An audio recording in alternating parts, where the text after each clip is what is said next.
Hello friends, welcome to my channel. இன்னைக்கு நம்ம இந்த வீடியோல அருள்நிதியோட நடிப்புல வெளியான அருள்வான் படத்தோட ரிவ்யூ தான் பார்க்க போறோம். இந்த படத்தோட கதையை பத்தி பார்த்தோம்னா, படத்தோட ஸ்டார்டிங்லே தேனி டிஸ்ட்ரிக்ட்ல இருக்கிற ஒரு மலைவாழ் கிராமத்தை காட்டுறாங்க. அங்க இருக்கிற மக்களுக்கு அடிப்படை வசதி எதுவுமே இல்லாம பல வருஷமா வாழ்ந்துகிட்டு இருக்காங்க. அப்போ ஒரு நாள் அந்த கிராமத்திலேயே வாழ்ற குறிஞ்சின்னு ஒரு பொண்ணு படிப்பு எவ்வளவு முக்கியம் அப்படின்னு அவங்க தாத்தா அப்பாலாம் சொல்ல ஆரம்பிக்கிறாங்க. அதுக்கப்புறம் தான் கிராமத்துக்கு எப்படியாவது ஸ்கூல கொண்டு வரணும் அப்படின்னு முயற்சி பண்ணி அவங்களோட இடத்துல இருந்து டவுனுக்கு வராங்க. அங்க அவங்களுக்கு ஒரு ஆக்சிடென்ட் ஒன்று நடந்துருது. அதுக்கப்புறம் அவங்க நினைச்ச மாதிரியே அவங்க ஊருக்கு ஸ்கூல் வந்துச்சா இல்லையா, கடைசியில இவங்க கலெக்டரை மீட் பண்ணி அந்த குறைகள் எல்லாத்தையுமே சொன்னாங்களா இல்லையா, கடைசியில என்னாச்சு, இதுதான் இந்த படத்தோட மொத்த கதையே. இந்த படத்தோட பாசிட்டிவ்னு பார்த்தோம்னா, டைரக்டர் கணேசன் இந்த கதையை நல்லா கொண்டு போயிருக்காரு.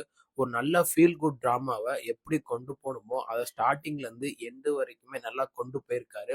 அதுக்கு தகுந்த மாதிரியே படத்துல நடிச்ச எல்லா ஆக்டருமே அவங்களோட ஒர்க்கை நல்லா பண்ணியிருக்காங்க. முக்கியமா அருள்நிதி இந்த படத்துல கலெக்டரா நடிச்சிருக்காரு. செகண்ட் ஹாஃப்ல இருந்தா அவர் வர மாதிரி இருக்கும். இருந்தாலும் அவர் வர காட்சி எல்லாமே அருமையா நம்ம டைரக்டர் காமிச்சிருக்காரு. அதே மாதிரி கடைசி கிளைமேக்ஸ்ல படிப்பு எவ்வளவு முக்கியம், படிப்புனால எந்தெந்த கிராமம் மாறி இருக்கு, நாடு எப்படி மாறும், அது எல்லாத்தையுமே டைரக்டர் கடைசியில சூப்பரா காமிச்சிருக்காரு. படத்துல ஒர்க் பண்ண எல்லா டெக்னீஷியனுமே அவங்களோட ஒர்க்கை நல்லா பண்ணியிருக்காங்க. முக்கியமா சினிமாட்டோகிராஃபர் அந்த மலைவாழ் கிராமத்தை காமிச்சதா இருக்கட்டும், சுத்தி அந்த இயற்கை காட்சியை காமிச்சதா இருக்கட்டும், அதுல நடக்கிற அந்த சம்பவத்தை, அங்க இருக்கிற கஷ்டத்தை எல்லாத்தையுமே டைரக்டரும் சரி சினிமாட்டோகிராஃபரும் சரி நல்லா காமிச்சிருக்காங்க. முக்கியமா சினிமாட்டோகிராஃபர் அந்த காட்டுக்குள்ள ஓடுற சீன் எல்லாத்தையுமே நல்லா காமிச்சிருக்காரு. ட்ரெக்கிங் போற சீனும் எல்லாத்தையும் நல்லா காமிச்சிருக்காரு. படத்தோட மியூசிக்ன்னு பார்த்தோம்னா, மியூசிக் டைரக்டர் ஜிவி பிரகாஷ் அவரோட ஒர்க்கை சூப்பரா பண்ணியிருக்காரு.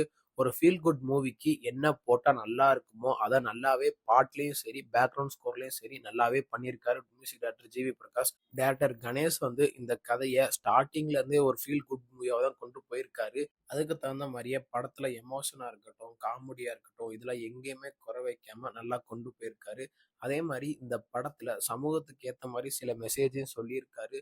நம்ம என்னதான் படிக்காம அந்த ஊரை சுத்தியே வாழ்ந்துகிட்டு இருந்தாலும் படிப்பு எவ்வளவு முக்கியம், அந்த படிப்புனால அந்த கிராமம் எப்படி மாறும், அது எல்லாத்தையுமே டைரக்டர் சூப்பரா காமிச்சிருக்காரு.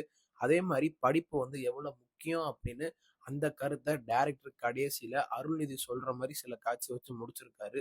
படத்தோட நெகட்டிவ்னு பார்த்தோம்னா, படத்துல பெருசா நெகட்டிவ்னு சொல்றதுக்கு ஒண்ணும் இல்ல.